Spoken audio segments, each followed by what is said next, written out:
Welcome to the Domains podcast. This is the next level. My name is Josh Thundershaver. Oh, my microphone keeps shitting out. I don't know what that is. I hope that's not a bad deal.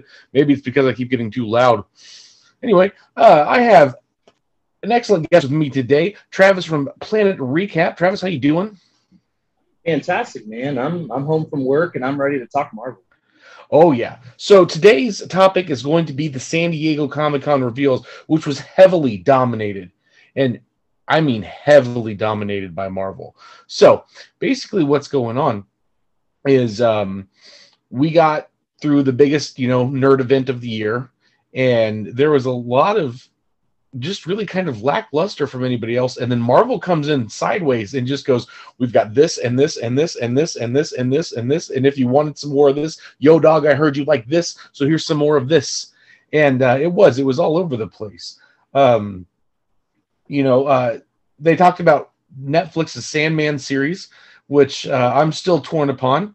I'm a huge Neil Gaiman and Sandman series fan. However, I'm a bigger John Constantine fan, and his omission from the show is something that has made me kind of sad. I'm not, nerd rage upset about it, but I am.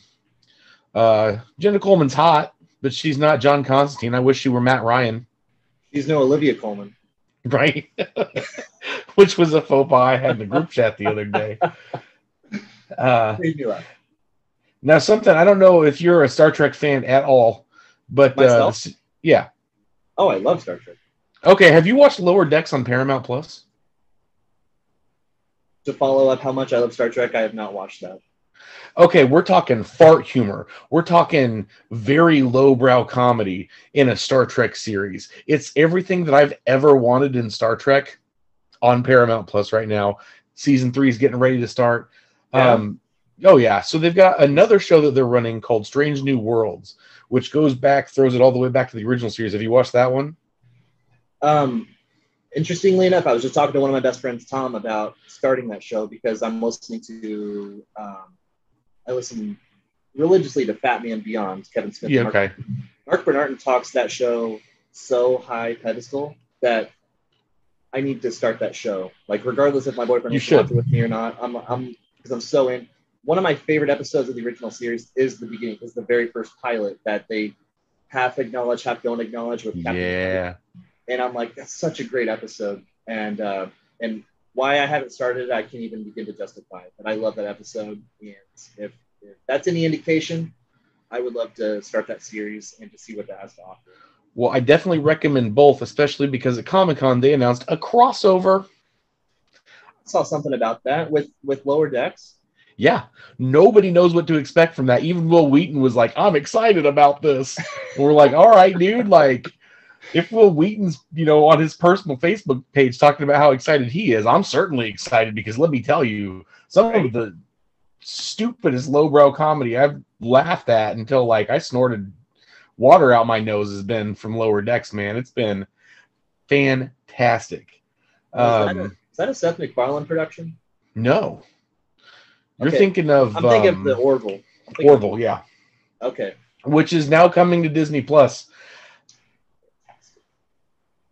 I wasn't the biggest fan, but I know a lot of people were.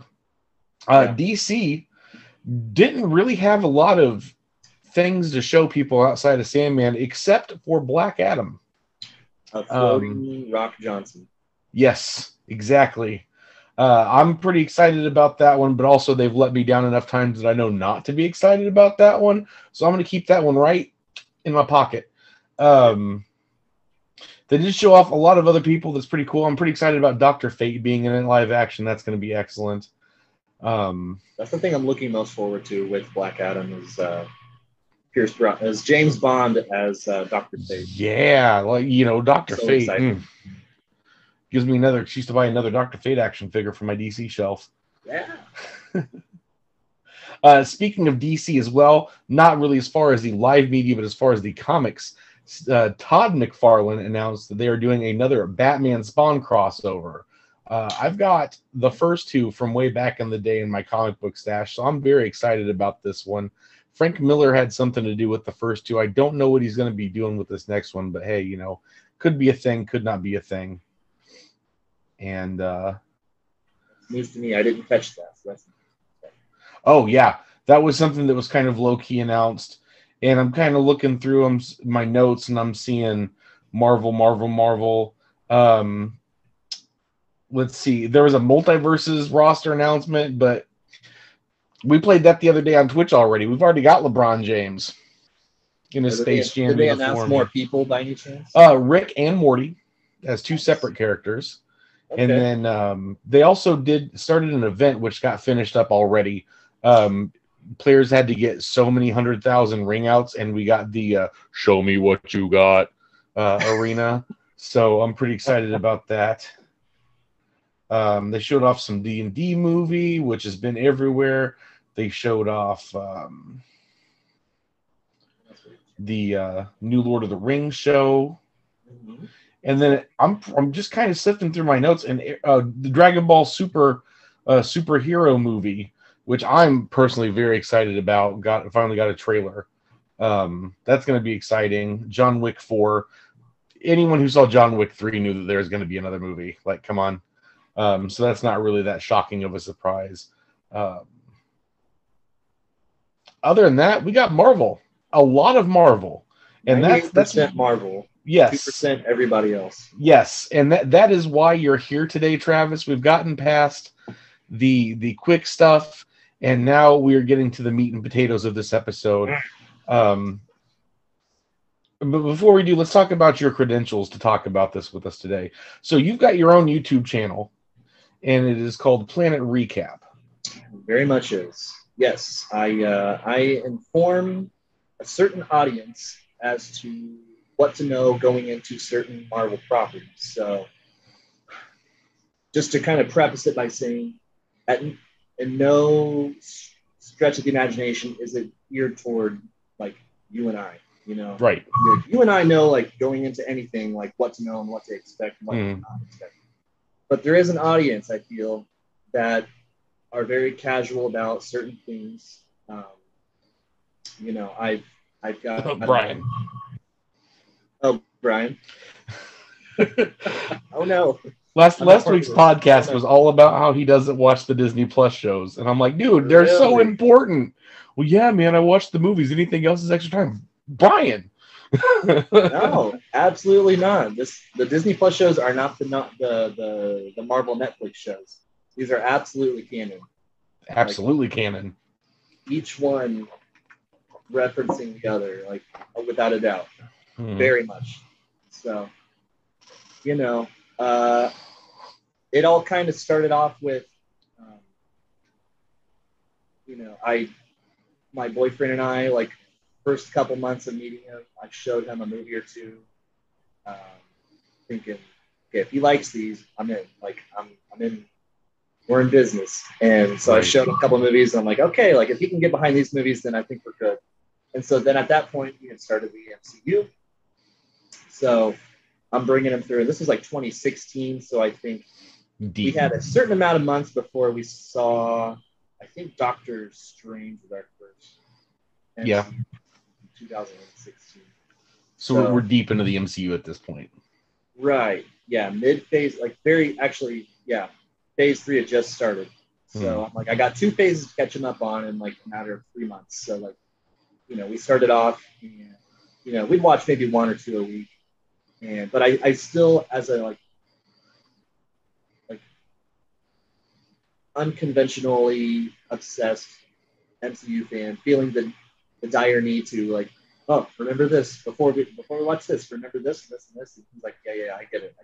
And I'm like, but, and I'm continuously like reminding him of this stuff. And so at some point, I started making these tiny little videos on my silly little iMovie app. Just for our own sake. Like, he was the only one that ever watched them. And he'd watch them, and I would kind of just talk about, here's what you need to know, blah, blah, blah. And he would always tell me, that was really good. You should make a YouTube channel. And I kept saying, like, nah. Like, I don't know. I could never see myself as a YouTuber. And then we watched the movie, and he'd enjoy it. The next one, I'd make a new video. Depending on the movie, like, if it was like, you know, Doctor Strange, there's really not a lot to know going into that one. You can just kind of, that's one of the very few MCU movies jump into and kind of really know nothing to go with it. But, going into Civil War, kind of a lot of things you need to know about that. Yeah. So, but he kept telling me, like, you need to do this for, more people. And I kind of like, every time he'd kind of mention it, every time he'd start it, maybe, I don't know. I kind of get more and more warmed up to the idea. But the more I talk to people with that and kind of like the back burner, like I've got an ex-manager of my place of where I work. She'd say like WandaVision, like the preview started coming out for that. She'd say, like, oh, this WandaVision show looks good. Like, she's never known, like, any MCU, anything, I'd come into work the next day after seeing it, I'd be like, oh my God, this movie. And she'd just be like, sidebar, like, not part of the conversation. She didn't know anything about the MCU. Really not part of the conversation at all. Really didn't know anything. Didn't know who the people were, the actors, or anything. But suddenly WandaVision popped on her radar and said, I kind of want to watch this show. And I'm thinking, like, you want to watch WandaVision? You've never seen any of the MCU? So it was just people like that. Like, I kind of come into contact with friends and family that are, like, suddenly like, oh, I kind of want to watch this. And I'm like, you need to watch this first. Right. To really get it. Because, again, they're not part of our gene pool of right, yeah. people that just bleed MCU. So I thought, I need to put my voice out there. And I'd watch certain videos of, like, here's what you need to know before watching, Ragnarok. Yeah. But they'd always leave stuff out. And I'm like thinking, but you didn't include X and Y and Z. And yeah, absolutely. So I'm thinking, like, I might as well just, bite the bullet, do what my boyfriend's been telling me to do for so long, and put my voice out there and try to educate the masses and let them do know. it yourself. Exactly. So, like, kind of my whole kind of mantra behind it is, if I can make someone enjoy something as much as I enjoy it, then I've done my job. Like if I enjoy, 100% this property, like Infinity War, which I rank, as many people do, rank very highly on my group. If I can make a non-fan of the MCU go into this movie and enjoy it as much as I did, then I've done my job. And if I can educate them and entertain them in the process, then I've done my job. And I want everyone to like the MCU. I'm the Mormon missionary of the universe. I'm at your door knocking. I'm wanting to come in and educate you and your family and your kids on the Marvel Cinematic Universe. Have you accepted Kevin Feige in his word? Yeah. Our Lord and Savior Kevin Feige. That's right. So that's kind of where I'm coming from. So yeah, with my Planet Recap videos, I'm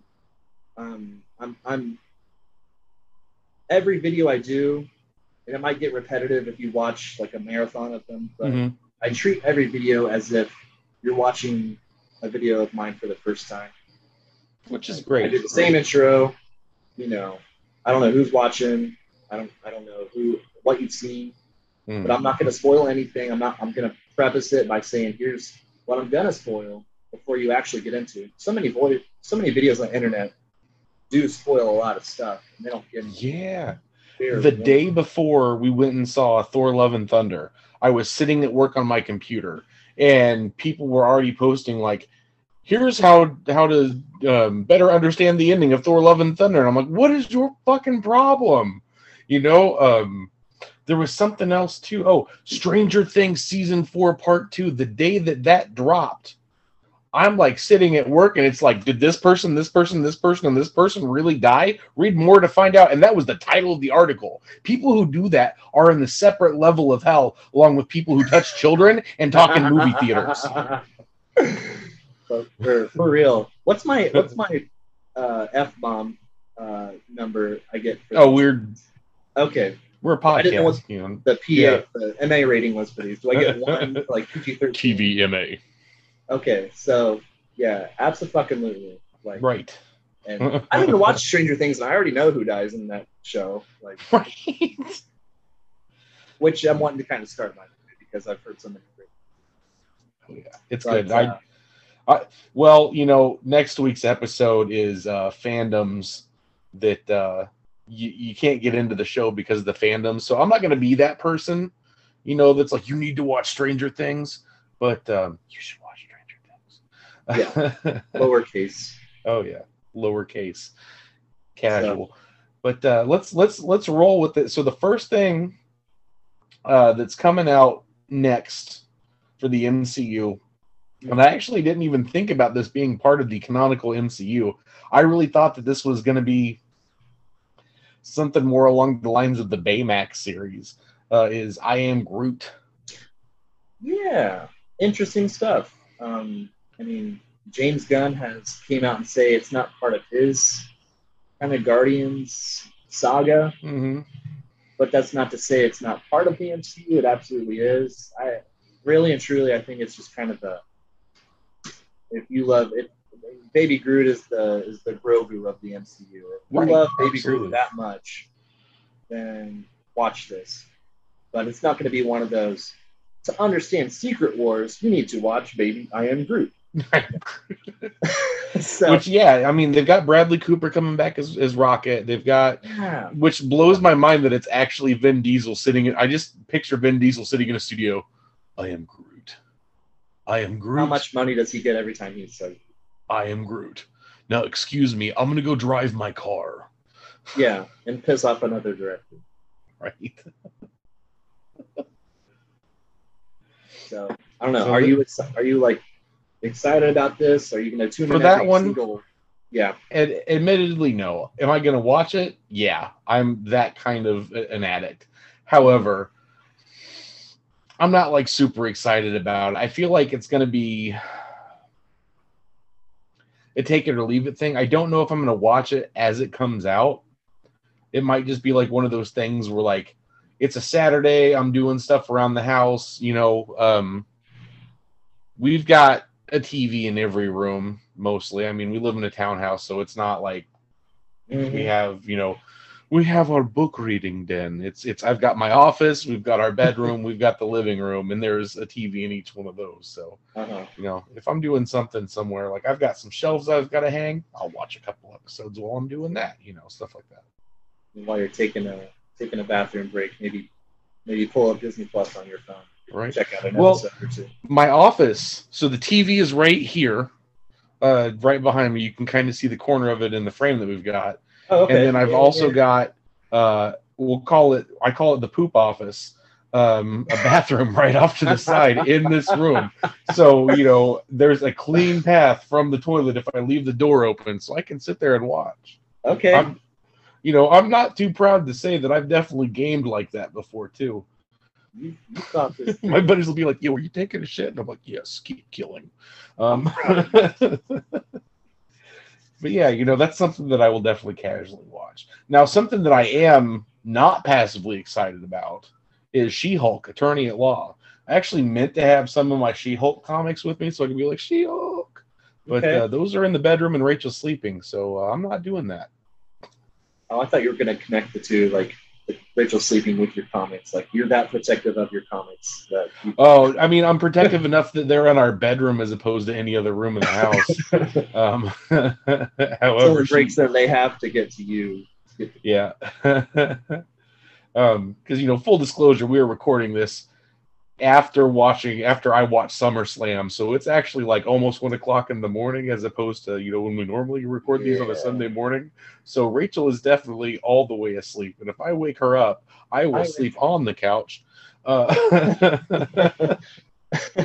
I decided those could stay in there. Yep, for sure. I get it. Yeah, She-Hulk. There's a lot to unpack with those trailers that they've been showing. Now, the comics that they're basing this off of, she has a lot of run-ins with the TVA. Like, literally, issue 1, they're like, hey, we're taking you. You're going to go do a case for us. And she's like, who the fuck are you? And they're like, oh, TVA. And that's really, like, for the most part, wow. I'm still upset that didn't happen during the entirety of Loki. But, I feel like... it's going to be more of a lot happens in this one. Like, Miss Marvel, I'm not saying a lot didn't happen in it, but all of the important stuff literally happened in the last few minutes. As someone who thoroughly enjoyed that show, I can agree with that statement. Yes, I'm not saying I didn't enjoy it at all. It's just none of it had an impact on the actual MCU, except for the fact that they dunked on Damage Control like really hard. They were like, "Hey, Damage Control, eat shit," and then the whole mutant reveal, which the fact that they used the X-Men theme song makes me so happy on the inside. I literally teared up. Got warm feelings in my tum-tum. Right? And then, which is something that I promised Brian I wouldn't do on this episode, and that he isn't here, so I did it. Who, Brandon? Brian. Brian. Our producer, yeah. And he usually does these shows with me, so... yeah. And then, the whole Captain Marvel showing up on Earth at the end. That's a lot bigger than anyone's talking about. So I feel like She-Hulk is going to have a lot of actual repercussions on an episodic basis. You've got Smart Hulk kind of like showing her the ropes. You've got Abomination coming back again. You've got Daredevil. And, we've already seen Matt Murdock, so saying, Daredevil showing up at the end isn't really that big of a bomb. Which, by the way, I don't know if you remember, Wilson Fisk showed up on Hawkeye the day before Spider-Man No Way Home came out in theaters and had Daredevil in it. Absolutely did. Yeah, and I don't know if that was intentional, but, it worked. It kind of felt like a dick move, to be honest, but I thought it was hilarious because, the actual roar of applause in the theater when Matt Murdock showed up, and everyone was like, "Yeah, I've seen that show." It was not much compared to when I was sitting at home going, "That's Wilson Fisk. That's Wilson goddamn Fisk." Yeah, like aside from the reveal of Toby and Andrew, spoiler alert, yeah, I'd say the Matt Murdock reveal is definitely top 3 moments. Oh yeah, for sure. Like, oh my god, kind of. Daredevil, I'm a good lawyer. Did you see the meme that's been going around? And it's like, I should have said I'm a defense lawyer. Hey Peter, remember that time I got that brick? I should have said I'm a defense lawyer. Just pretend I said that. It was like a text between the two of them. Hilarious. That's great. Now, I did see that Jamila Jamil said that her character in it is absolutely annoying. She said her own character is annoying? Yes. Which kind of makes me wonder.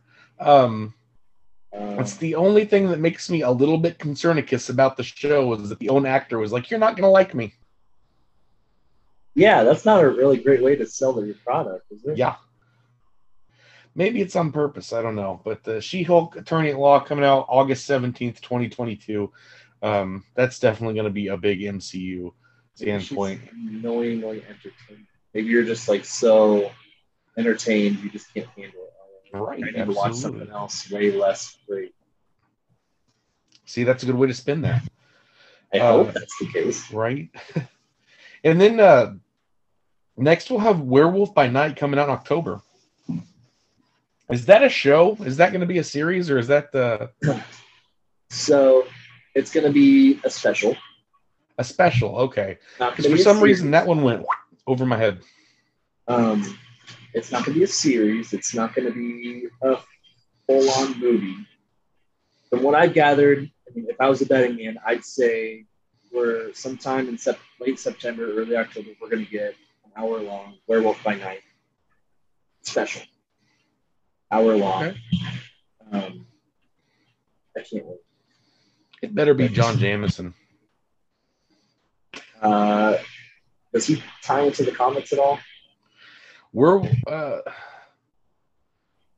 pretty sure Werewolf by Night is J. Jonah Jameson's son, but that could just be me remembering something Mandela effect. But it's Russell.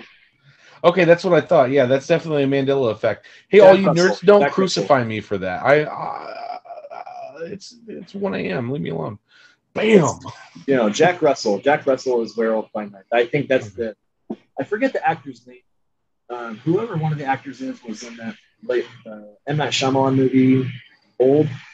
I forget. I didn't watch Old, but Man, I didn't either. I was playing Evil Dead the game, and luckily I wasn't streaming at the time. It was one of those like, I'm gonna warm up before I go online. And this guy that was in my lobby goes, "Oh man," it was him and his buddy playing with me and my buddy, and they're like just having this casual ass conversation on the like open mics, and he's like, "Oh man, me and Linda went and saw Old last night," and then he proceeded to talk about the entire plot of the movie as we're like fighting the Kandarian demons and like breaking down the Book of the Dead, and I'm like, "Yo, can we like focus here?" He's like, yeah, but first I got to talk about where the part where the guy like dies in the lake, and I'm like, "Shut the fuck up." No. But yeah, no. But somehow Werewolf by Night just completely. I missed that one like I was Neo. I didn't know that was coming out, so that's neat. Yeah, I can honestly say I'm not very familiar with Werewolf by Night, but I mean, as a diehard of like the original, like OG Universal Black and White, Universal Monsters, the Wolfman being probably my favorite of those. I'm absolutely. Oh yeah, Rachel loves the old ones too, especially the Wolfman. Yeah, good. Yeah, she's a keeper. The Wolfman, Lon Chaney Jr. is phenomenal. Yeah. Anybody who hasn't seen it needs to see it. Like, obviously, it's kind of hokey, it's kind of silly, but I mean, in the context of horror and film, like, I mean, a lot of movies that follow definitely have. Well, clearly, I love horror. I wouldn't have guessed. Yeah, a little horror shrine behind me. No, like if I've got a question about horror film, I'm coming to you. Yeah, for sure. Absolutely. But no, the Lon Chaney Jr., Bela Lugosi Dracula, yes. I can't get enough of those. So this one in particular, probably Black Panther: Wakanda Forever, probably most excited for it, just for entertainment value. Because I did read something, it's not a spoiler, but I did read something about how Marvel might put out 2 versions of this film, of this special. One in color and one in black and white. Okay. Usually when they do that, I could give less than a shit. Like when they did that with the Snyder cut of Justice League, I was like, why? But this is actually something that I would watch in black and white, like for certain. Absolutely. For absolute certain. That's great. I'm sold on Werewolf by Night. You had me at Werewolf. You had me at Night by Night. You had me at Black and White. No, absolutely. But since you brought up Black Panther, we'll go ahead and segue into that. Now, Black Panther: Wakanda Forever is absolutely, in fact, the end of Phase 4 now. I'm so glad they gave us a bookend finally to Phase 4. I was wondering when is that coming? When it would ever end. However, I'm kind of mad and going back to 2 years ago when Kevin Feige was like, yeah, so we're going to end Phase 4 with a Fantastic Four movie as opposed to an Avengers movie, and that's what's going to happen. And that's not what's going to happen. No, they've definitely done some reshuffling. So now we've got Wakanda Forever coming out. And literally earlier today, I went to my local nerd hangout. Now there are several places, in Lafayette, West Lafayette. I like to hang out at Infinity Toys, and I promise they don't sponsor us with as much as I talk about them. It's just my homie that owns it, and I like to throw him a bone every now and then. But we were kind of talking about it. A couple other people were coming in and out, and there was younger kid there. I probably put him at like 15, 16. He definitely drove himself there. He didn't have his parents. But he was like, have you guys seen the Wakanda Forever trailer? I came in to get a Namor action figure. Not the movie one, but a classic one, because now I like Namor. And it's like, okay, that's actually an interesting standpoint, I feel like comic Namor and movie Namor are going to be 2 completely different dudes, though.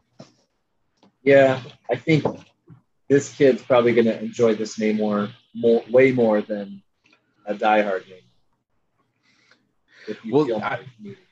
Yeah. Well, and then that's kind of the thing is, to me, Namor always feels like more of a Fantastic Four character. So I'm still kind of getting what I wanted. But at the same time, have you ever read I don't know if I've ever talked to you about it before. They did DC did a series called I Can't Believe It's Not Justice League, and formerly known as Justice League, and then that same creative team went over to Marvel and they did a Defender series, and that is the absolute, like, one of my absolute favorite Marvel stories ever done. It's Doctor Strange, Namor, and Hulk, and then all of the covers depict Silver Surfer with them, and that's the team. However, the whole time the three of them are going through and doing all this terrible shit, they're like, where the hell is Norrin? And he's like having a clam bake on a beach, surfing with a bunch of dudes, getting high in a van. Like, it's absolutely the funniest comedy shit that you can think of. Like, Hulk, you know, does the nasty in it and then reverts back to Bruce Banner, and he fucks Dormammu's sister. And then he turns back into Bruce Banner, and she's like, where's the big green guy? And he's like, he's not coming back for a while. And she's like, I don't think you understand. He's like, no, I don't think you understand. Never heard of that. Man, it's absolutely fantastic. So, I don't know. When I think of Namor, I either think of that series or, hey, Reed Richards, you fucking nerd. I'm going to go ahead and throw your wife over my shoulder and take her back to Atlantis. Peace, bitches. And that's what I think of when I think of Namor. So when I see this, when I see this, they definitely did two things. They made him like a tribal king. So this is definitely going to be like a warrior race, which I think to pit them up against Wakanda, that was a move that they needed to do. However, the nerd inside me is absolutely irked that they're not Atlanteans. I mean, I take it or leave it. I don't mind if they're Atlantean. I mean, underwater city, I think everyone's just going to subconsciously think Atlantis. Right. But Travis, we can't confuse the normies with the DC Atlantis and make them want to go see Aquaman. I know. Like, they don't have to put out trailers for this to get people to want to go see this movie. People are going to go see this movie. They could have called it. Yeah. Yes, exactly. Not to cut you off. No, you're fine. Yeah, go ahead. Well, as soon as you show a character that's from another, like, to make it a crossover, everyone goes, yo, I haven't seen that one before. This is new. This is new and improved. I'm going to buy the fucking t-shirt, the cereal, and the action figure. Let's go. Yes. So, I mean, there's a lot of people excited just from this trailer. That's, I mean, 4 months away. Phase 4 ends in 4 months. So, what is it? It's last day of July, August, September, October, November. So we've got 3 days or 3 months and 11 days until this movie comes out. Big. So, the biggest thing I'm into with this kind of retcon, that they're giving it an Aztec or Mayan kind of spin to it, which I'm all for. Like Atlantis in the comics has always been kind of obviously a subtrue.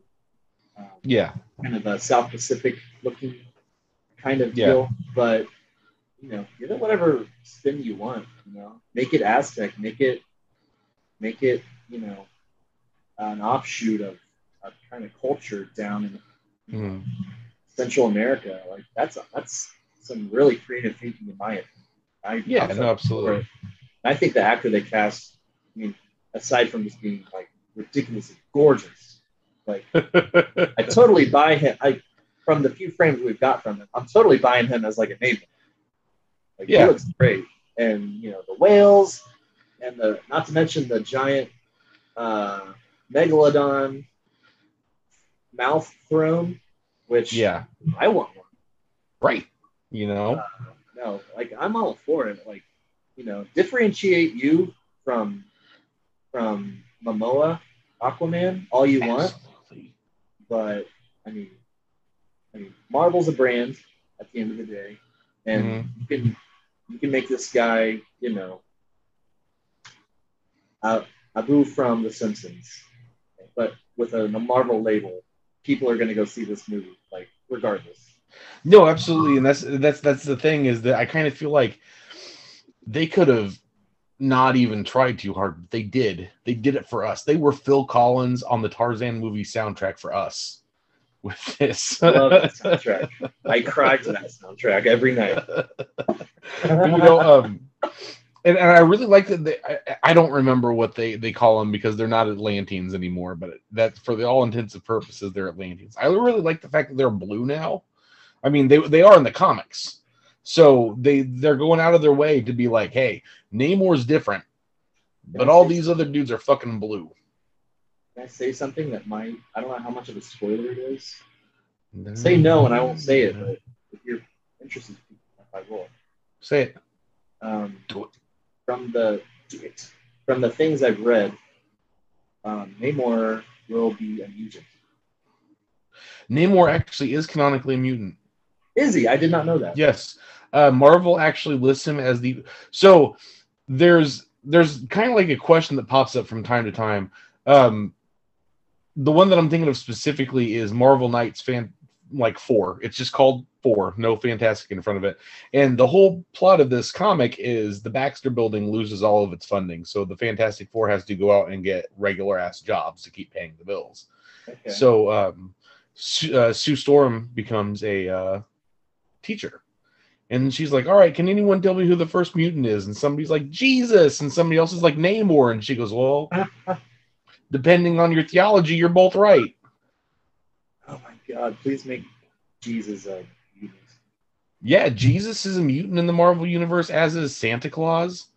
Yeah, if you didn't know that, Santa Claus is both a Marvel comic book canonical character and a mutant. So, that's your little tidbit for the day. Did you know there was a side note? Did you know there's a reference to Jesus in Love and Thunder? I didn't catch that. So I didn't either, but it was upon further examination of the film. Is he in the God Deus? Huh? Was he in the God Deus? Yeah, at Omnipotent City when they're kind of walking through. Thor's kind of fanboying over like who's going to be there, and he mentions a carpenter. Yeah. So that was kind of your Jesus. Yeah. Reference. So I haven't watched it since then. I need to go back. I haven't either. Yeah.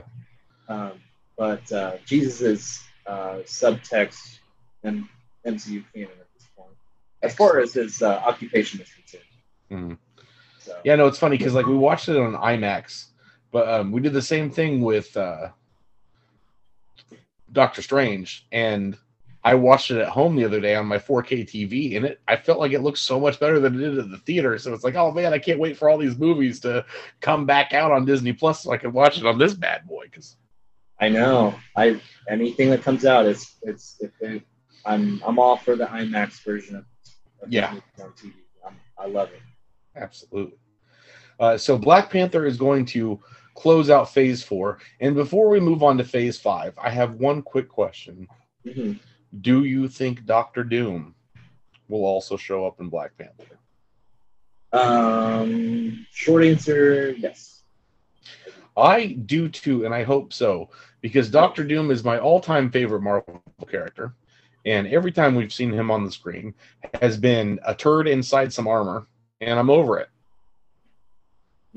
Are you telling me you didn't like the Fan Force Doctor Doom? That's my favorite Doctor Doom. I haven't watched it. You don't need to. I had to get Loki drunk to watch that movie, and it still didn't improve. I have seen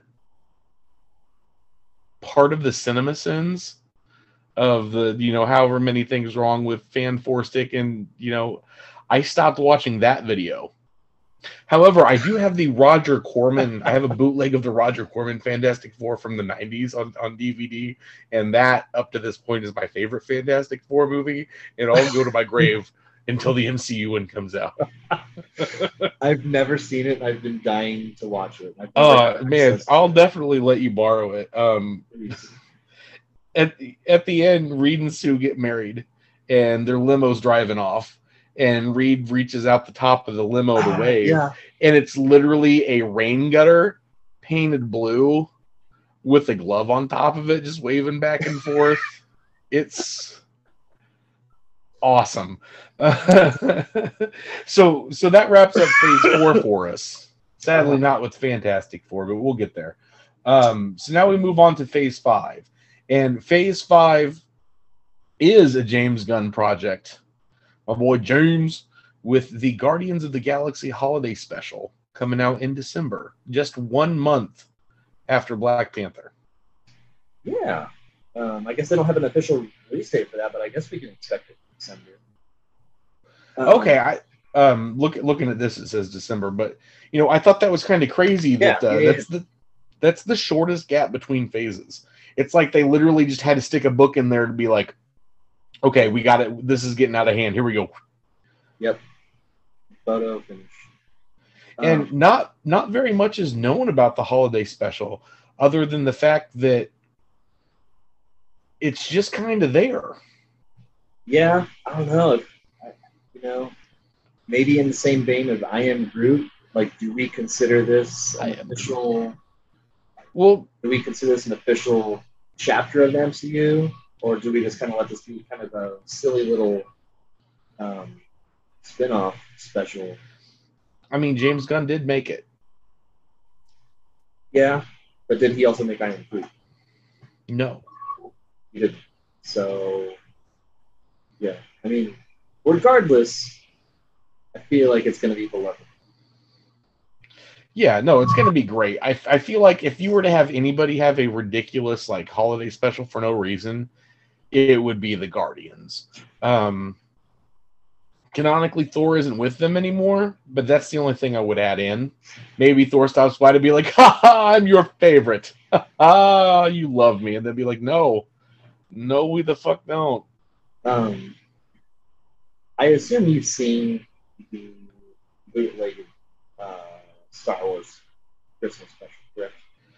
I own a copy of that as well on DVD. Good. Yes. I think it was like 2015. I did like a rewatch of all the Star Wars, and one of my buddies let me borrow his bootleg, and I watched it for the very first time. I was probably the same as anyone's reaction. Just thought like, what the fuck am I watching right now? Yeah. You got blue cartoon Boba Fett. You got Chewbacca's grandpa watching porn in the living room. B. Arthur singing. Itchy. Yeah. Yeah. B. Arthur. Yeah, she was in it. She was totally in it. Yeah, she was the bartender. I mean, was it amazing? Yes. Was it the best thing Star Wars has put out? No. Was it entertaining? No. Absolutely. Man, and they put out another holiday special under the Lego Star Wars banner, and that was pretty neat. They did a lot of like time travel and stuff, and they try to make it canonical but not. And I was starting to really like what Disney was doing with Star Wars, not to segue too far off. But then they did a Halloween special, and it was the story of how Ben Solo got tempted by the dark side of the Force to become Kylo Ren. If you haven't seen it, Travis, it's literally a parody of The Lost Boys. Really? Yeah, I was watching it with Rachel, and we're sitting there. She starts laughing. And she goes, "Oh my God, you know what this is?" And this is like early in our relationship, and I'm like, "What is it?" And she goes, "All we're missing is cry, little sister." And I'm like, "Oh my God, it's the Lost Boys." And she goes, "It's the Lost Boys." I'm like, "I'm turning this off." Oh my God. No, I haven't even. When it comes to Lego stuff, I love Legos, but as far as like the parts, yeah, I don't get much into it. Honestly, with not having anything canonical for Star Wars for years, and then now it was popping, I was excited for everything, but now I'm just kind of like, Disney, no. It's definitely a carnival ride as far as Disney's treating Star Wars. I mean, Mandalorian's great, and the Book of Boba Fett is so awesome I couldn't handle it. Boba Fett riding a Rancor, oh my God. Yeah, that was fantastic. But we're getting off track. So we've got the Guardians of the Galaxy holiday special. Nobody really knows what to expect. And then past that is What If Season 2. And I feel like that's great because not many of the Marvel Plus shows were intended to be a series, but is in fact a mini series. What If is one of my favorite longtime Marvel series. I love Fantastic Four and I love What If. And in Spider-Man. Those were like really the things I could always expect to be picking up from the comic shop. I mean, What If is kind of spotty in its production run, but then they announced the show and I was like, yo, they're doing a What If TV show? And then I watched it and I was like, oh, it's an MCU What If. And I'm not going to lie, that first season kind of let me down in several places all over the place. Did it? Yes. They didn't spread the wealth. And to be completely honest with you, I don't feel like they went too wacky with it. I'm talking things like Wolverine becomes Lord of the Vampires. We're talking like Venom attaches himself to the Punisher, and Punisher takes out everyone because fuck you, that's why. Like there were some crazy what if stories, and this was like, what if Black Panther and Star-Lord switch places? Okay, what if Black Panther and Star-Lord switch places? You know what the answer is? Chadwick Boseman voices Star-Lord, and not much else happens. He wears a purple jacket instead of a red jacket. The universe is literally better having T'Challa as Star-Lord. I mean, you're not wrong, but I felt like the stretch that they took with that wasn't so much of a what if thing. And then what if Thor had a party on Earth? Not the best episode. Was it entertaining? Absolutely. That was the worst episode. Jeff Goldblum in that role as Grandmaster with the line of "Release the phone" was yeah, no, absolutely. Top 3 favorite quotes of that series. And then, go ahead. Sorry. No. I was gonna say, like, to your point, I didn't read the What If comics. I've read very little comics aside from like 2 or 3 event comics. So like, I'm here for like your reaction to this because Okay, and that's a very fair point. That's a fair point. I'm going off like what I see here. Like, it's a high standard to me. What If comics is basically them going, let's fuck up this universe that we like keeping so tidy. And they didn't really go off the rails too much. I also feel like the zombies episode was not as great as it should have been. Hold your breath. They got that series coming out. And that's coming out too, but like, man, they did some crazy shit with the Marvel zombies. I'm talking like they eat Galactus and start going to other planets and just clearing out planets at a time. They did a prequel series where Ash from Army of Darkness, like they canonically, Dynamite Comics ended their Army of Darkness series with Ash being able to finally retire by way of dying and going to heaven. So then they did Marvel Zombies versus Army of Darkness. That literally starts off with Ash Williams standing in line, like waiting, like, oh, I'm going to get into heaven. This is great. I finally don't have to fight evil anymore. And then Zombie Sentry start biting people. And St. Peter's like, yo, dog, listen, we're going to let you into this party, but we need you to do us one more favor. And he literally sends Ash to the Marvel Zombies universe. And he's got to go get the Necronomicon. Guess who has the Necronomicon in the Marvel Comics universe? Dr. Doom. So, like, he goes and he, like, storms Doom's castle. They do this fake out where, like, there's an Ashley Williams of that universe, and Howard the Duck eats his brains, and it was like a cliffhanger thing, and it's like, oh, shit, how does that happen? Doesn't matter, because it's the same dude from a different universe, you know? Like, they really went reckless with it, and then you've got this where it's like, yeah, everyone's a zombie, but the Vision... So, again, I haven't read the What If comics, but the points you're bringing up, the ones you like the most, are ones they don't legally have rights to quite yet. Like, yes, like Galactus, and mutants, Galactus. Mm-hmm. No, they're not even at all. They have Ash, but so like the Marvel Zombies actually started as a crossover with the. Do you remember the Ultimate Ultimate Marvel Comics being a thing? Yeah. So issue 21 of Ultimate Fantastic Four, there was a variant cover that had Ultimate Reed Richards looking through a portal at 616 Reed Richards. Because in the comics, they're 616 too. The fact that the MCU calls himself 616 almost breaks my heart. Anyway, so it has Ultimate and 616 Reed Richards like looking at each other through a universe device. And everyone thought like, holy shit, this is it. This is the crossover finally happening. Well, at the end of the issue, it's the zombies, and Zombie Reed was like plastificating his face to not look like a zombie, and that's literally where that all started. And then it spun off to its own thing, and I think they did like 5 or 6 of those, and then the Marvel one, and then they did a werewolf spinoff of that, and a couple of one shots, and it just went absolutely crazy in the early 2000s. So I don't know, but What If season 2? I really hope they bring it. Basically, is what I was saying. If they're going to make a second season, they better bring it. Yeah, It's also been greenlit for season 3. So if they don't bring it season 2, you still got hope for a season 3. That makes me happy. Even if it sucks, I get more. So then after this was when we finally really get the first big drop of Phase 5, which is Quantumania. Now, I got to give it props to absolutely everyone that we watched Loki season 1 with, talking about Kang, and then Kang happened. So now it's like Kang will return in Quantumania. So it's like, okay, great, because Loki doesn't come out until Loki season 2 doesn't come out until several months after Quantumania. Same year, just a few months probably later. Yeah. It's supposed to come out summer 2023. Yeah. So with Quantumania coming out on February 17th, that's 3-4 months at least, even if it comes early. Yeah. So I'm very excited about that, which is funny because I'm not a big fan of the other 2 Ant-Man movies. I liked them. They were movies I saw. I laughed. I appreciate what they did. It's Paul Rudd. Of course, when I think of Paul Rudd, I think of him going on Conan O'Brien and showing the Mac and Me clip. Yes, that's my favorite. Down the hill and yeah. Also, being a huge horror movie fan, I also think about him being in Halloween 6 and how terrible that was. Every time I close my eyes and try to go to sleep, it's awful.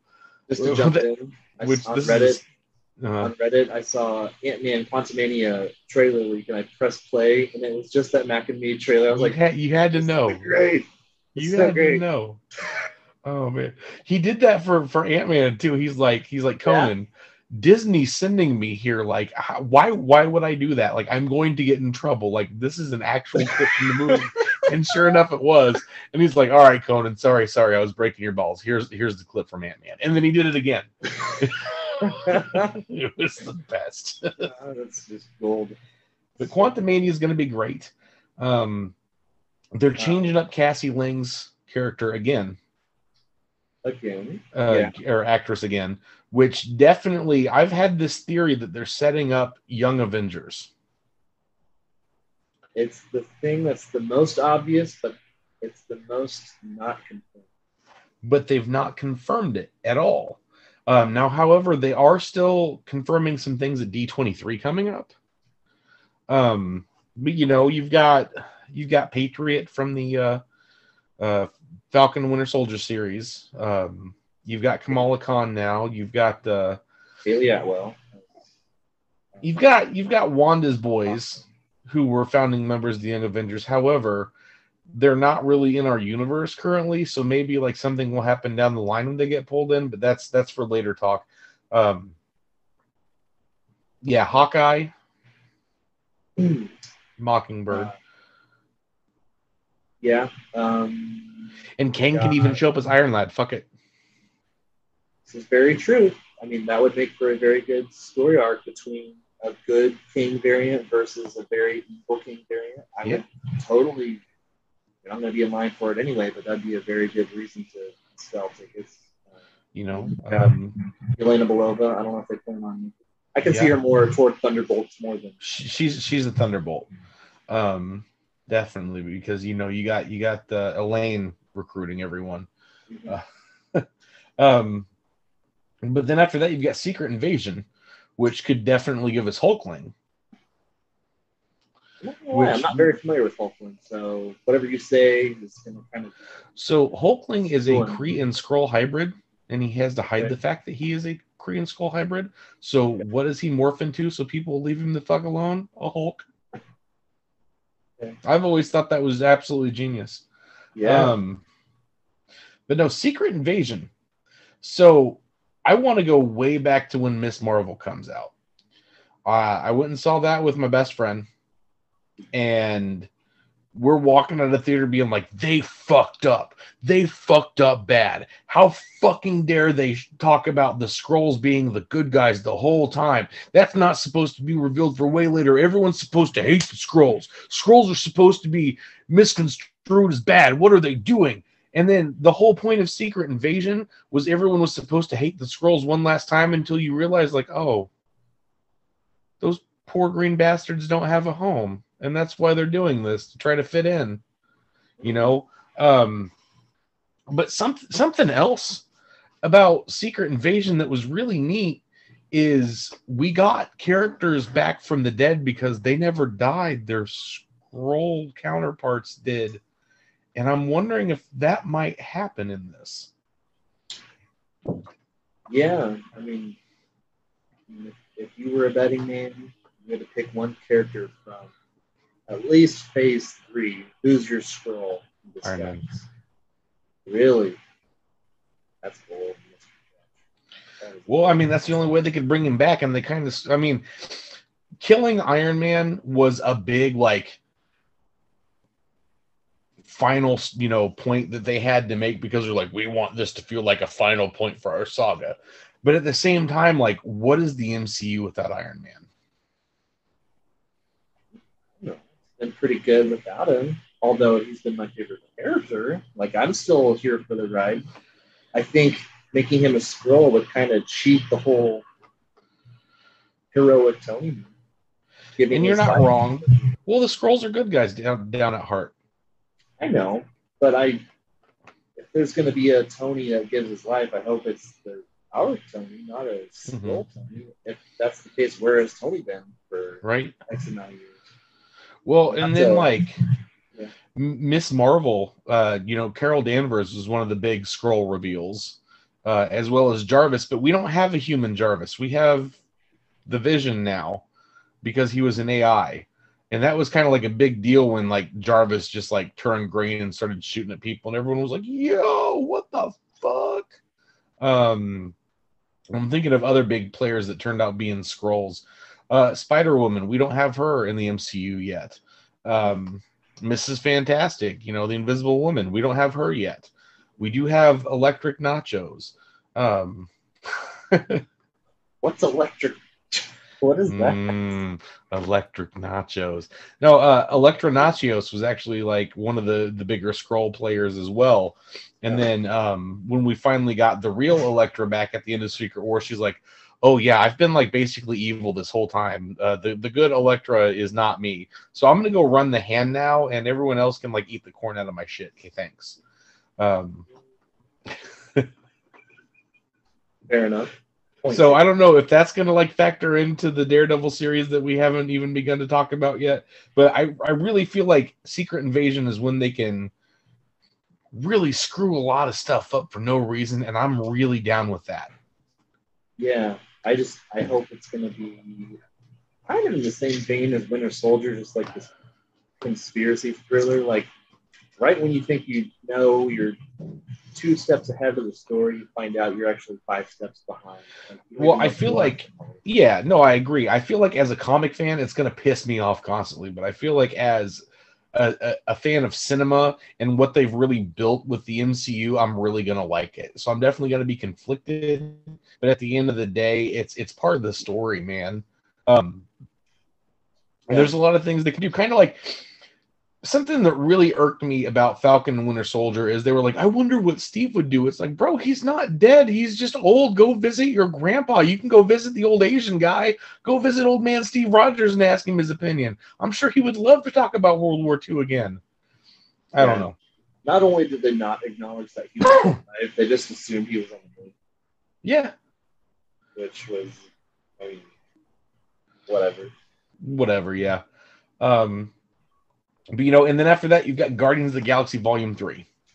So after we've talked about 2 maybe canon Guardians projects, we have the canon Guardian project. And all I know is that James Gunn said that a lot of people will be upset. This is the ending of this branch of the story, and there will be a new team after this. I don't know if that means people are going to die again, or if they're just going to move on, or what. All I know is that James Gunn is a man of his word, and if he says you will be mad at him, you will be mad at him. You know, I'm a fan of his from going way back to his Trauma days. I've literally seen every single one of his movies, and he doesn't fuck around with that. It's going to be like Scooby-Doo, where he's going to reveal Scrappy-Doo is the High Evolutionary. That bastard. Which, High Evolutionary's in this. You know who Revolutionary belongs to? He's an X-Men character. He's also a Fantastic Four character too. He really dabbles in both of those universes. What's the mountain? Scarlet Witch. The mountain that she drops on herself. That's Wonder Horse. Yeah. That's some high evolutionary shit. We were talking about that too. That's right. So that's. I feel like I don't know. Are they going to bring the Guardians back to Earth? I don't think so. I think they've almost been earthed out. Yeah. Branded Guardians as non-Terran earthly storylines. I think going forward. I mean, if he's going to jump off of the Thor: Love and Thunder scene, it's going to be post Endgame. That would be neat. If they literally pick up from where they left off in Thor: Love, they might do that in the holiday special. Actually, now to think about it, because that's got to come first. So either way, that's going to happen, and then Loki season 2, which, if any one single Disney Plus series had to have a second season, I'm so glad it's Loki. They definitely ended on a cliffhanger. That's for sure. Wow. Maybe we'll get a wow this time. Maybe we will get an Owen Wilson wow. That was just absolutely jam-packed with action. We got comic book Loki. We got comic book Loki in season 1. What are they going to do in season 2? And Throg. Yeah, and Throg. Give us a Throg spin-off. Man, I told myself I was done buying Funko Pops, and then they made the Throg in the jar, and I almost bought it, man. I almost bought it. I just don't have room for any more, I can make room for Throg. I don't know. But, that's a thing. So I really think that Loki season 2 is going to be fantastic. And then we've got Echo, which is a follow-up to Hawkeye. Pseudo sequel. But I feel like it's going to be more of a lead-in to more Daredevil, because she's actually more of a Daredevil character. I agree with that, Steve. The one thing that didn't happen during Hawkeye is that Echo didn't become Ronin, and that makes me sad. Well, so maybe in the Echo series, no? Just maybe. If you wish hard enough upon a star, Disney will give us Echo as Ronin, which I think would be absolutely bitching. Because I don't know much about her. So anything I'm going into is going to be moving. So to be brief about it, the timeline of Ronin was Clint Barton was believed to be dead after Scarlet Witch lost control of her powers, and she accidentally blew him up. But then, because it was all just an illusion, he didn't actually blow up. But he felt that he needed to let people think he was dead, so he started moving around as this new character that he came up with, Ronin, which really didn't come into the front light until the New Avengers happened. And then partway through New Avengers, it's kind of like, who the hell are you anyway, man? And it's like, it's me, a Hawkeye. So after that, like, somebody else had to be the Ronin, and it ended up being Echo. And it was, I don't know, it's just fun. Okay.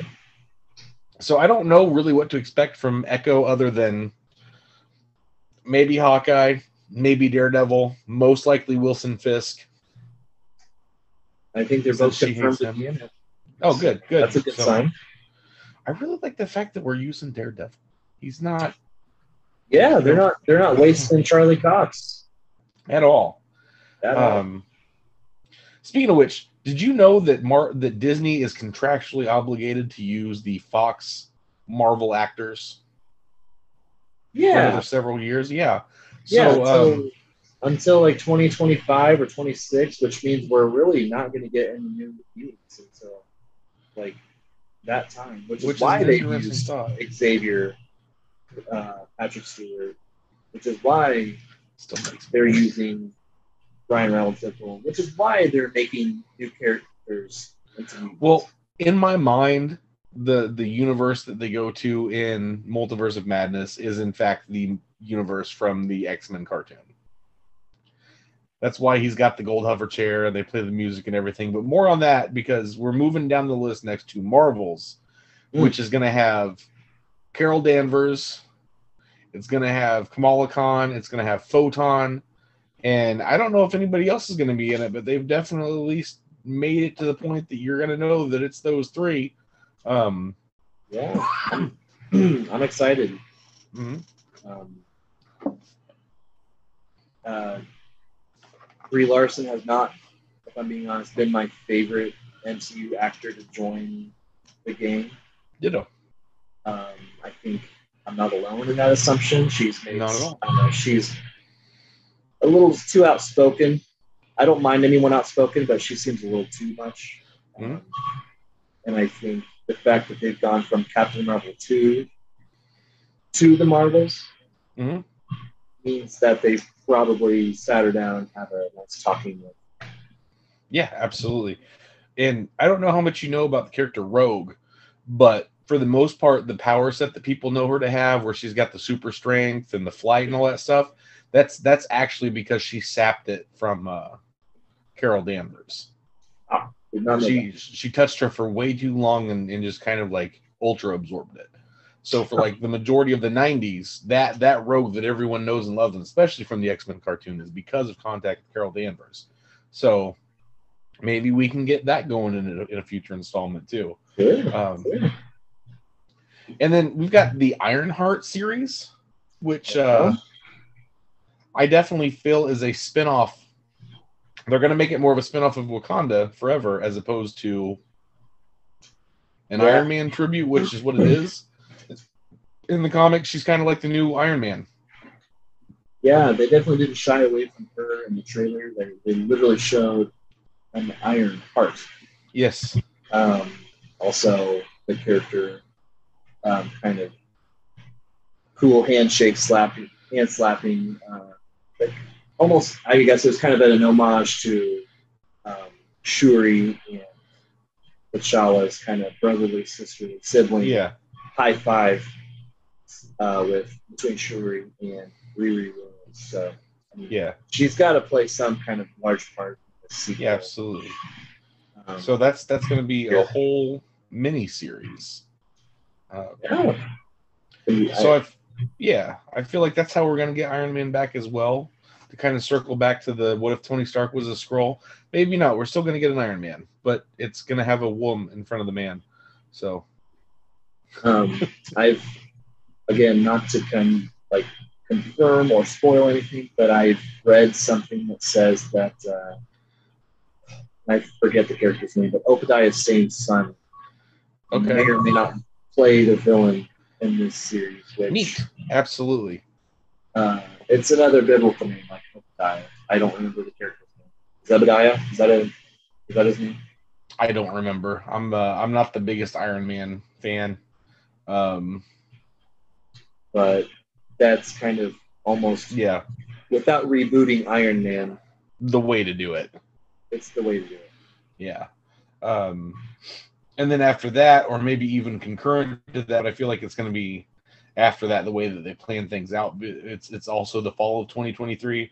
We're talking X-Men 97, which, looking at the entirety of Phase 5, that's the thing I'm most excited about.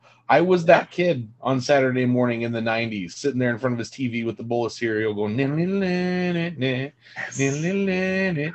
You know, everyone in the show is based off of Jim Lee's X-Men. It's my favorite era of X-Men. I have that Jim Lee X-Men #1 in all 5 different variant covers still to this day because I'm that big of a nerd. One of my long boxes that I keep my comics in is the wraparound cover for that era of X-Men from that X-Men #1. So like I'm a huge fan. I'm definitely excited about this X-Men 97 series. What a lot of people don't know is they actually had a comic book continuation of the show after it ended, and it ended on a very bleak note of the entire universe collapsing and restarting. And then they did like a soft reprint of the original Stan Lee X-Men #1 from back in the day. So I'm really glad that they can kind of go back and retrace their steps and be like, no, that never happened. You never read that. These are not the mutants you're looking for. These are the mutants you're looking for. I definitely saw that they are focusing more on some of the side characters from last time, so that's going to be neat. And then as much as I love the X-Men, I'm also kind of excited to see what they do with the new Blade in November. Yes.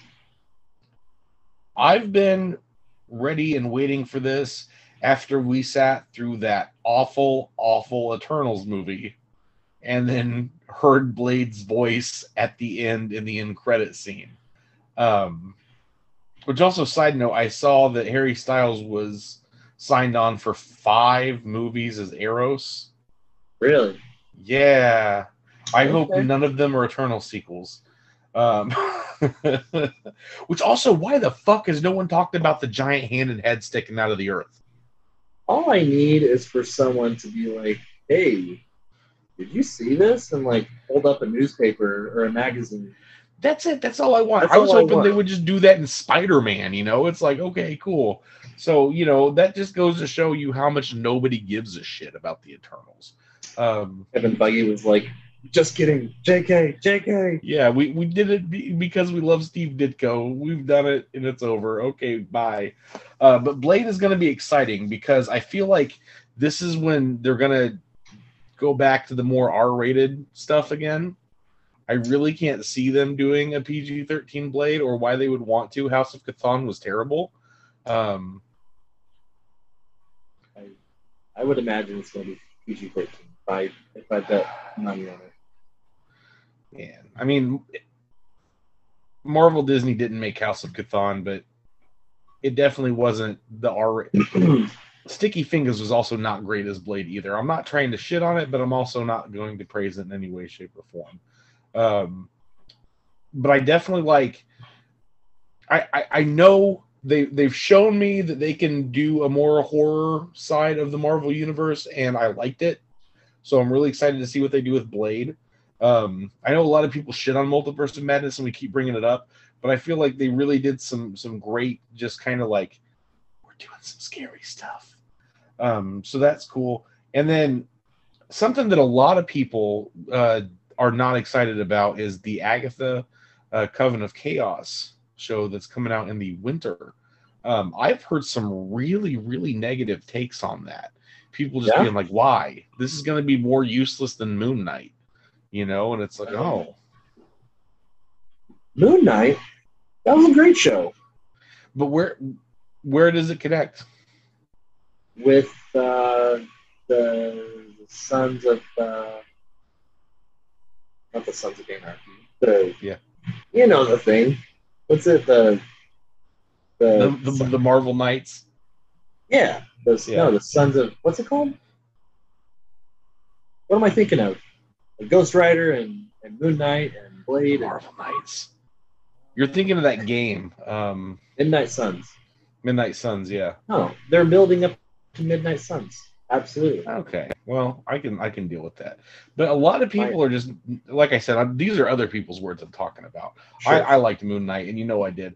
But this Coven of Chaos, a lot of people are like, that's unneeded. We've already hit that story and moved away. But it's like, did we though? Because I don't think one is dead. Oh, no. No, they're not gonna. They're not gonna make Multiverse of Madness Elizabeth Olsen's swan song. It's gonna be some other fantastic Scarlet Witch centric Avengers 4. Is that what you're saying? Fantastic Four. Fantastic Four. Well, in the comics, I don't know if you know about this, but she is actually the babysitter for the Fantastic Four because nobody else can actually control Franklin Richards because he's so powerful. It's like, you know, that short for The Incredibles, like what happened to Jack, except like he's creating and destroying universes. Yes. On a whim. So Coven of Chaos ends with ding dong. Reed Richards opens the door and it's Elizabeth Olsen. Right. Yeah, absolutely. If anything that has anything to do with the Fantastic Four, I'm in 100%, 1,000%. Fair enough. You know, so then next we get to Daredevil Born Again, which doesn't come out until spring 2024. Yeah. But they're completely blowing apart the 6-episode miniseries format, and they're doing 18 episodes. That's crazy. Like I don't know, but do you think that they're gonna do half-hour episodes or an hour? They're doing 40-minute to an hour episodes. Has been confirmed already. Really? Yeah, that's a lot of content. I'll take it. Yeah, me too. That's Are you kidding me? Yeah, that's absolutely. I'm in love with that idea. It's gonna be great. I wasn't like I watched Daredevil seasons 1 and 2, Defenders, and I think I stopped after Defenders just because I think at that point I realized there really is no connectivity between these Marvel Netflix shows. That was it for his story, though. Really, I never watched season 3. I don't know what happened. It didn't matter. Was there a season 3? I know I watched all of it, but I feel like there was only 2 seasons. Bullseye was Bullseye the villain of yeah, I feel like that was season 2 though. Either way, I'm sure this season 2. Yeah, no, I absolutely loved all of Daredevil. That was fantastic, and I loved it. I really like Luke Cage too. Hated Iron Fist. Iron Fist is on the same level as Thor 2 and Eternals with me. They can all just not ever be talked about ever again outside of this podcast. But I'm excited to see if they pick up from where Daredevil left off, or if they go in a completely different direction and you're just supposed to understand these characters and where they come from. Because I know that they said, Kevin Feige said that he's done giving us unnecessary origin stories. Yeah, I mean, I think with Daredevil, they're just, and any of the other, this goes the same with any of the Netflix shows. I think they're going to include the actor, but just not reference anything that happened. And if anything, argue that was just another universe in the multiverse, and we're going to do our own thing. They were here the whole time. Well, this is the whole theme of this. Phases 1, 2, and 3 were the Infinity Saga. This is the multiverse saga. So who knows? Yep. Literally nothing is off the table, which leads us to Captain America 4. New World Order, new NWO, new World Order, which the memes on this have been fire. Like, I know you're not a wrestling fan like I am, but there's been so many Hulk Hogan, Scott Hall, and Kevin Nash memes about yes, because they were the NWO back in the day, and now we've got this Captain. Like, I saw it where Captain America, New World Order, and then it was literally the 3 of them, and they would do this thing where they spray paint NWO on everything, and then everyone was a member of the NWO at one point. These memes have been fire in both my comic related groups and my wrestling related groups. I absolutely love it right now. It's the first time I'm seeing synergy. I love it. That's fantastic. But all I know is that this is going to be the first Sam Wilson Captain America, centric project outside of the show. Yeah.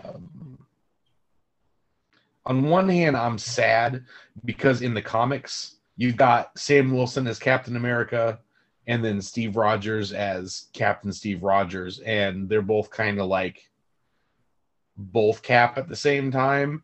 And Chris Evans has come out and he's like, I'm not Captain America anymore. It's Sam Wilson, and you're gonna have to fucking live with that. And it's like, that's fine, I can live with it, but I still like Coca-Cola Classic as well,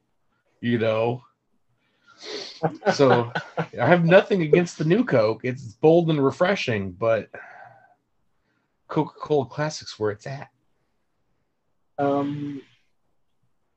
can understand that. At the same time, Anthony Mackie's gorgeous and refreshing in his own right, and I'm all for it. I can totally. I bought him as Cap in Falcon Winter Soldier. I'm as Cap, and I'm totally here to see him as Captain America. Captain America 4. New World Order. Do you remember during the Phase 3 announcement at Comic-Con what they announced as Captain America 3? Do you remember what the title they announced was? They announced it as Serpent Society, Captain America Serpent Society. Yes. And then Kevin Feige on stage made a joke saying, I think we need to redo this title. Captain America Civil War. Out comes Chris Evans and Robert Downey Jr. I think this is a total throwaway title. I think, personally, come D23, we will see a new title reveal. I don't know. Maybe it's just because New World Order just sounds so vague. I don't know. Does that have anything to do with the comics at all? Is there a New World Order in the Marvel comics? No. I mean, I'm getting some fire wrestling memes from it, so if that's what it is, I'll live with it. But I that's a good point. I totally forgot about the Serpent Society because they were like, "Hey, you remember that Civil War story that everyone fucking loved and just like boosted the shit out of comic sales? We're gonna make that into a movie." Which, to be honest, comic book was much better than the Civil War movie, but I could see them doing that, man, because the next thing after that is Thunderbolts. And that's going to end Phase 5. And I honestly feel like Phase 5 is going to be the Empire Strikes Back of the MCU, where the bad guys win. Because the Thunderbolts are not good guys.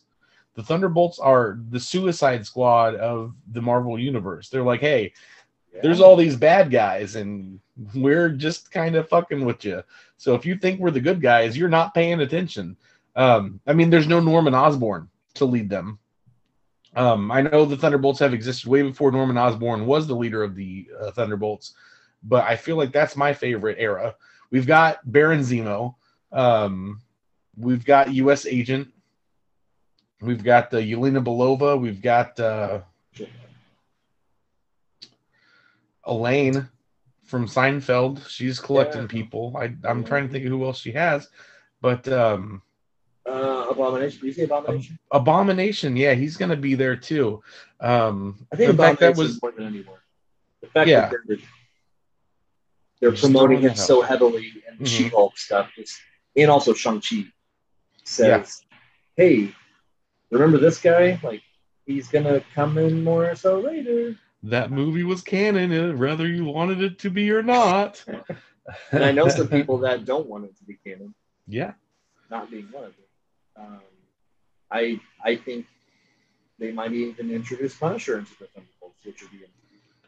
Well, and see, that's the thing is that they did also say that John Barenthal is coming back as the Punisher. It's probably going to be in Daredevil. Okay. Daredevil, yeah. So that's the end of Phase 5 is Thunderbolts, and then Phase 6,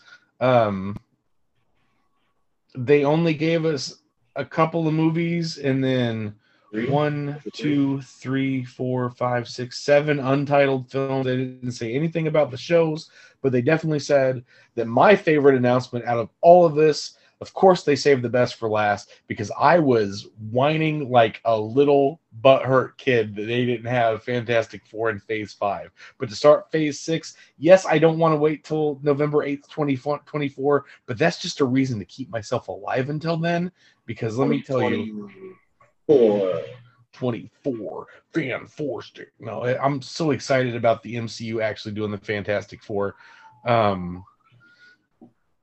Doctor Doom is my absolute favorite Marvel character.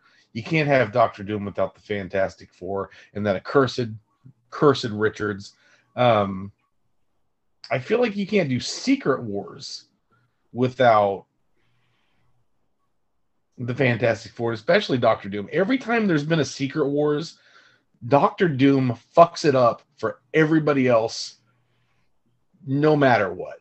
Be it him taking the power of the Beyonder, be it him taking the power of the Beyonder again.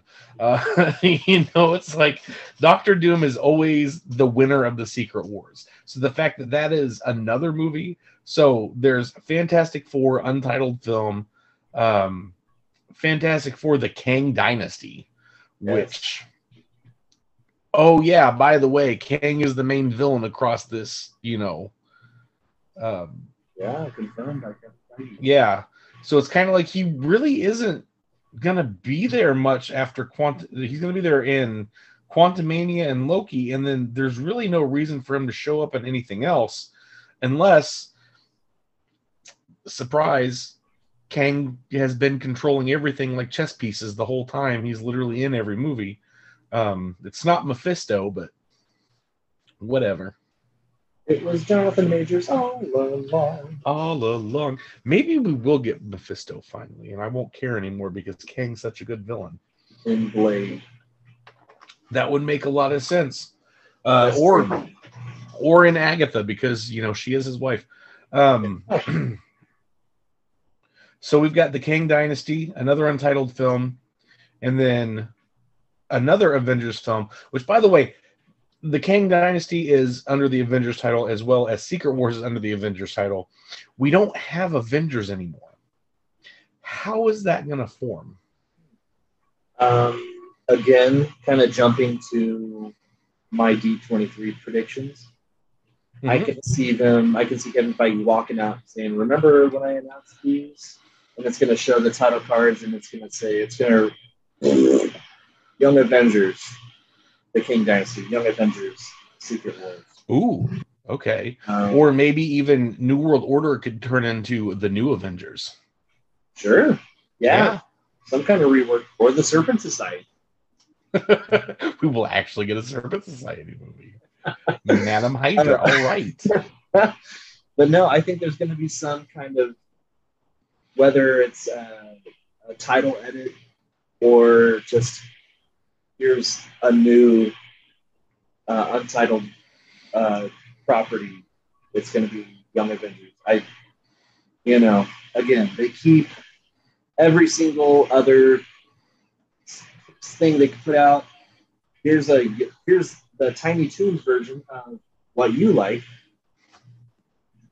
Tune in to 2026 because you're going to see them all together. Yeah, no, I think that's an excellent way to put it. Because we've got 4 more movies after that. And then do you think Phase 6 will be the end of the MCU? No. I think by the time they get, like you mentioned, proper mutant rights, and they will have just gotten the Fantastic Four introduced, I think we might start seeing more of 2012 Avengers kind of footnotes. We're going to see more of just an MCU version of the X-Men. I think the X-Men, the Fantastic Four might start being a whole new era. Okay. A whole new era, the DNA of what we're going to see 2025, 26 forward. I think we're going to be seeing, we're probably early, mid, halfway through the MCU. Well, I mean, now that I know that I've got Fantastic Four coming in the pipeline, I have to rally for my next favorite team, which is Old Man Captain America and Deadpool. So hopefully we'll get that, because Old Man Steve Rogers and Deadpool was great. It's possible. It is possible. So that basically caps off what we know about Phase 6 until D23. September. Now, there's also... Second week of September. We'll find. Yes. Armor Wars used to be on the schedule and is now not on the schedule. It's supposed to be a big roadie series. It's, supposed to be important. It's supposed to be, what about people getting a hold of Stark technology? Technology is not supposed to be. They kind of went out of their way at the end of Endgame to have that kid that was in Iron Man 3 come back. So I want to know what they do with him. So the fact that they took Armor Wars kind of off the schedule is not concerning to me, but more like what you doing? What you hiding from us? Yeah. Which they're good at. I kind of took, again, spoilers for Soldier. Mm-hmm. I kind of took the credit scene, Sharon Carter calling up that person, whoever it was, and saying, like, hey, we got more toys to play with. I kind of saw that as more of a Armor Wars tease. Yeah, I feel that. I feel that absolutely. Regardless of when they decide to do Omni Parts, I can easily see that tying directly into Marvel. Okay, absolutely. So that's got to be a thing. And then outside of the MC, well, I don't know if Deadpool 3 is going to be outside of the MCU, but it's definitely been announced lightly. And then the fact that they said that it's going to be as big as Endgame, Please. and that's something that I was talking about today, with my other nerds, is we were talking about the fact that Deadpool 3 is supposed to be a huge movie, and they're like, okay, well, what does that mean? And I'm like, all right, Deadpool 1, they kind of played it safe as far as like a self-contained movie. Deadpool 2, you literally had all of the X-Men making a cameo. You had X-Force showing up and dying terribly. You had Cable, you had Juggernaut, like you had all these people that just kind of like they're there whether you want them to or not. So, if Deadpool 3 is going to be so much bigger than Deadpool 2, that's not even the step that they compared it to, because Endgame literally had everybody in it. Just give me a Deadpool 3 where it's him, like Princess Bride reading to a kid a book. They did that. They did do that. They did that. What's his face in the bed as the kid? He literally kidnaps Fred Savage and tells him the story of Deadpool 2. Yeah, just give us that. Buddy gives the story of the MCU in Deadpool's words. The movie is just broken down into chapters of maybe phase 1, phase 2, phase 3, phase 4, perhaps. Just in Deadpool's words, and bring back, actors that have been in the films, acting out their parts a little bit more silly. I think, you don't even really need a story there. Just give me like a recap of the films prior. I think you got $1 billion movie. Absolutely, it's going to be big. And speaking of which, I feel like they really fucked up when they went out of their way to put Tom Hardy Venom in the MCU and then take him back out. But like the whole thing where Venom 2 ends with Tom Hardy popping up in the MCU was a big deal. And then the next time you see him, he's literally going back. Like there was no adventure in between. There was no him fighting Spider-Man. There was no him teaming up with Spider-Man. He literally just sat in a bar and got blitzed and was told the story of the MCU up to this point. So I don't know. I kind of feel like they screwed that up real bad. I'd like to see at some point in time them fix that. But 2 more projects that they've light announced is the Marvel Zombie series that's supposed to be coming out in 2024. So hopefully, I don't know what they've announced about that. It's also going to be very heavily anchored in, I think it's more going to be a sequel to that What If episode as opposed to anything else. They've shown concept art. I've seen concept art. More so phase 4 characters, Shang-Chi, Aquafina King, I think Red Guardian. Phase 4 characters basically set within that episode of What If, surviving within that same What If scenario. Yes, absolutely. Which is fine by me as a non-comics reader of the What If series, but by you, I don't know. I don't know. Zombie Wolverine was always hilarious to me. Like, wouldn't he be able to heal through that? Who knows? Not because they wrote it that way. Shit. Magneto throws Captain America's shield back through his head, and there's one of the covers was literally Captain America without the top part of his head, but there's like a bird nest in there, and that's just always been an iconic like image to me. And they literally just throw him off the back of a train. He's still around. Yeah, he's still around, but it's just kind of like they were like, "Hey, y'all love Zombie Cap in the comics." So I don't know. And then the last thing we'll touch on real quick is Spider-Man freshman year. All I know is that it's going to be a parallel universe. It is not going to be set in the main MCU. It's going to be set parallel to the MCU storyline, where instead of him being mentored by Tony Stark, he gets mentored by Norman Osborn, which they have gone out of their way to be like, there is no MCU with Norman Osborn. Yeah, it's like they've taken a what if episode and just kind of turned it into its own series. A whole series again. Which, sorry, I apologize. It is getting late. They have said that there's going to be a season 2 of that already. I don't know if that was an official thing or an accidental thing, but they did. So I feel like they're doubling down on the what if Spider-Man. But we've definitely covered all of the major Marvel reveals, and we touched on a couple things earlier. So this is what I can safely call our San Diego Comic-Con 2022 recap. You know, there was some cool swag. I personally bought a couple things online. It happened, it came and went, and it'll be back next year. We've still got, excuse me, D23 coming. Mm-hmm. So there's a lot still to learn. I think it's a very bold move for Marvel to be like, hey, this is what we're doing over the next 3 years, and if you don't like it, we got 2 words for you. Tough shit. Yeah. So, you know, it's I think that's going to be great. But that being said, Travis, thank you for being on the podcast today. We appreciate you, and definitely go check out Travis's YouTube channel, Planet Recap. Is it just youtube.com/Planet Recap or? Sure. I don't know. I think there's a couple different Planet Recaps, but if you find mine with the PR in the logo image, that's me. Absolutely. So we'll try to get a link out there for him. Brian, if you're listening, put a link. You know, we're always good about helping our fellow content creators here. So we appreciate you being on today. So until next time, I am Josh Thunder Shaver, even though it says my name is Brian right there because we are using Brian's account.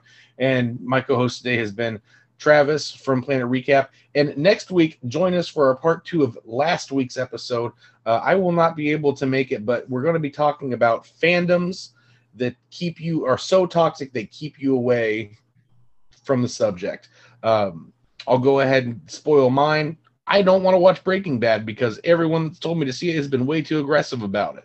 So we're going to talk about everything else, but that is my little bit on it. So join. It's going to be Brian. It's going to be Raven. It's going to be Andrew. It's even going to be Eric is going to be making a rare appearance on our podcast. So it's kind of going to be like the whole crew, except for me because I've got some family stuff to do. So this has been The Domain. I'm Josh. We'll see you next week. Thanks for watching.